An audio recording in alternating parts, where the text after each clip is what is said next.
ከውሻና ከድመት ጋር የሚደረጉ ንክኪዎች የሚያመጡትን የበሽታ አይነት ከዚህ ቪዲዮ በኋላ ፖስትላችኋለሁ። ጅማ ዩኒቨርሲቲ ነው የለቀቀው። እቺ ልጅ ሄቨን መለሰ ትባላለች። የውሻ፣ የድመት፣ የዘንዶ፣ የፈረስ፣ የአህያና የዱርና የቤት እንስሳ መብት ተከራካሪ ነኝ ነው የምትለው። እሰየው፣ ጥሩ ነው። እኛ ኢትዮጵያውያን በእንስሳት ላይ ያለን አመለካከት በተለይ በዱር እንስሳት ላይ መግደል ነው። መግደል እስኪጠፉ ድረስ መግደል ነው። እነዚህን መብት አስከብራለሁ መባሉ እሰየው። የቤት እንስሳት ላይ በተለይ ፈረስ ላይ ካገለገለን በኋላ አይኑን ወቅተን የምንለቅ ሰዎች ነን። እነዚህን መብት አስከብራለሁ ማለት እሰየው። ፐርሰናሊ እኔ ውሻ ነክሶኝ ያውቃል። ያበደ ውሻ ለዛው። ይሄ ውሻ የማን እንደሆነ አላውቀው። መንገድ ላይ ሲሄድ ነው የነከሰኝ በሕፃንነቴ። በዚህ ምክንያት ቤተሰቦቼ የከፈሉትን ሳክሪፋይ ይገባኛል። እኔ የከፈልኩት ሳክሪፋይ ይገባኛል። ባሳያችሁ ደስ ባለኝ። እነዚህ ውሾች እንደሷ ባሉ ሰዎች ካልተያዙ ወይም ደግሞ ጤናቸው ካልተጠበቀ በስተቀር ከዚህ ቪዲዮ በኋላ የማሳያችሁን የበሽታ አይነትና እኔን የደረሰብኝ አይነት በሽታ ያስከትላል። ስለዚህ የአዲስ አበባ ጤና ቢሮ እነዚህ አደባባይ ላይ ያሉ ውሾች መወገድ አለባቸው አለና ወገዳቸው። መወገድ የለባቸውም አለች። መወገድ ከሌለባቸው እሷ እርዳታ በውሾች መልክ የምታገኘውን ገንዘብ ለግል ጥቅሟ ከምታውል፣ ለምሳሌ ዞይክ የተባለ የድመት የውሻ ምግብ አቅራቢ፣ ምግብ ልብስና የተለያዩ ነገሮችን አቅራቢ ድርጅት ስፖንሰር ያደርጋታል። ልጅ ለግል ጥቅሟ ለራሷ በእናቷ ስም በእናቷ አካውንት ስም ከምታስቀምጥ እነዚህ ውሾች እንዳይገደሉ ያንን ሁሉ እንግዲህ ወደ ሱሉልታ ወሰርቢ የሚባልበት ቦታ 7 ኪሎ ሜትር እናየዋለን። ወደፊት 7 ኪሎ ሜትር ጫካ ውስጥ ነው ያንን የውሾች መንከባከቢያ ገብቻለሁ የምትለው። 7 ኪሎ ሜትር ለምን ገባ? ውሾች ለምን ተመረጡ? ቻይናዎችና ፈረንጆች ለምን እዛ አካባቢ ለምን ተመላለሱ የሚለውን ዲፕሊ ማጥናት ያስፈልጋል። ነገር ግን ውሾቹ እስካልተሰበሰቡ ድረስ መገደል አለባቸው አለ ተስፋዬ። አካባቢዋ ላለ አንድ ኮተታማ ፖሊስ ብር ሰጥታ አሳሰረችው። ይሄ ነው ጫና እምላችሁላችሁ። ይሄ ነው ለውሾች አዝነው ሳይሆኑ እንኳን ለውሾች ለሰዎች የማዘን ስሪታቸው በሙሉ ሰውን የማዘን ለሰው ልጅ የማዘን ለእንስሳት የማዘን አይደለም ስሪታቸው፣ ገንዘብ ክሬት ማድረግ ነው። በ5000 ብር ዋስ ለቀቁት። እንግዲህ እሷ ከሰስኩት ብላ የምትለው እንሄድባቸዋለን። እያንዳንዱን ተስፋዬ ላይ የመጣችሁ ሰዎች ሁላችሁንም እንመጣባችኋለን። አሁን ውሻና ድመት ንክኪ የሚያመጣውን በሽታ ከይቅርታ ጋር እንድትመለከቱልኝ ይሁን። እዚህ ጋር የምታዩት ከሳምባ ላይ በኦፕሬሽን የወጣ የፈነዳ የውሻ አሜባ ነው። እኔ ዶክተር ወርቅነህ ነኝ ከጅማ። ታካሚያችን የ25 ዓመት ወጣት ሲሆን በተደጋጋሚ ለሳምባ ምች መድኃኒት ሲወስድ ነበር። ምክንያቱም ሳል፣ የደረት ህመምና አልፎ አልፎ የሚመጣ ትኩሳት ስለነበረው ነው። ከቅርብ ጊዜ ወዲህ ግን ደም የቀላቀለ የማይቋረጥ አክታ፣ ሳልና ከፍተኛ የትንፋሽ ማጠር ስለነበረው ወደኛ ተላከ።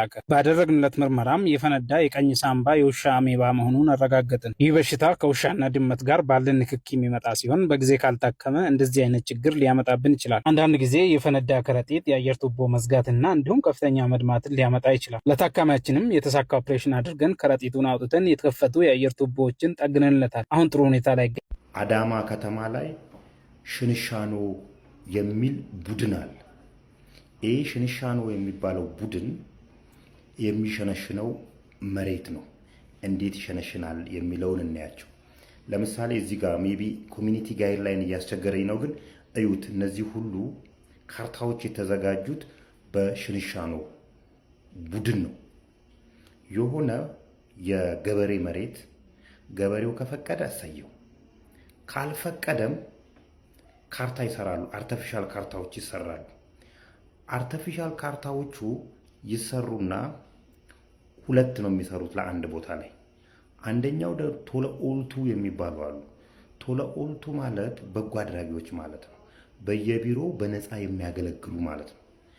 ለዛ መሬት ሁለት ካርታ ያዘጋጁና እነዚህ ቶሎ ኦልቶዎች መሬት ልማት ላይ የሚሰሩ ቶሎ ኦልቶዎች ይዘው እዛ ፋይል ያደርጉታል ማለት ነው። እነዚህ እንዴት እንደሚሰራ ልንገራችሁ። ፎቶ ይለቀማል። የማንም ፎቶ ከየፎቶ ቤቱ ጉርድ ፎቶዎች ይለቀማል። ስም ይሰጠዋል። ከየት እንደመጣ የማይታወቅ ስም ማለት ነው። ሰውየው በማያውቅበት ሁኔታ ባለፎቶ በማያውቁበት እነዚህ የምታያቸው በጠቅላላ ባለቤታቸው አያውቁትም። ባለፎቶዎቹ ስማቸውም የነሱ ስም አይደለም። ስም ይወጣለታል፣ ፎቶ ይለጠፍበታል፣ ካርታ ይሰራበታል። ካርታው ይሸጣል፣ መሬቱ ይሸጣል። ይሄ ነው እየተደረገ ያሉት። ሽንሻኖ የሚባለው ቡድን ይሄ ነው የሚሰራውም ከቶሎ ኦልቱ ጋር። ቶሎ ኦልቱ ማለት በበጎ አድራጎት ስም በየቢሮ በተለይ መሬት ልማት ቢሮ ውስጥ የተሸገሸጉ ናቸው።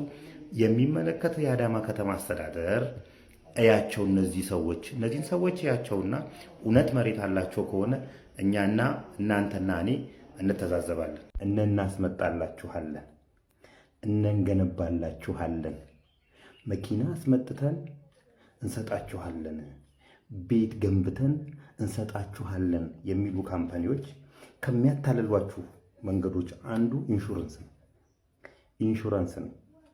መኪናውን ካላስመጣውልህ እገሌ የሚባለው ቅብርጥሴ የሚባለው ኢንሹራንስ ካምፓኒ ይከፍልሃል። ስለዚህ አትስጋ።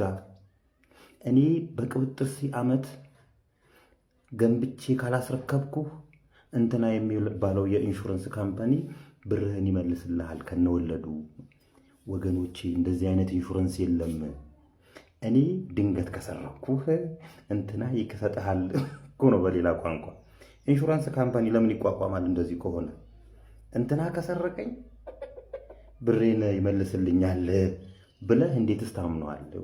እንደዚህ አይነት ኢንሹራንሶች የካሸርና የገንዘብ ያዥ ወይም ደግሞ ገንዘብ እጃቸው ላይ የሚንቀሳቀስ የሚገባ ኢንሹራንስ አለ። ፌንደሊቲ ጋራንቲ ነው። እነዚህ ሰዎች ስጋት አለባቸው። ሜቢ መንገድ ላይ ሲንቀሳቀሱ ወይ የሆነ ነገር እንትን ሲሉ ለሚደርስባቸው አደጋ የሚገባ ነው። በእነሱ ምክንያት ባልሆነ ጉዳዮች፣ በራሳቸው ምክንያት ከሆነ አይከፈልም።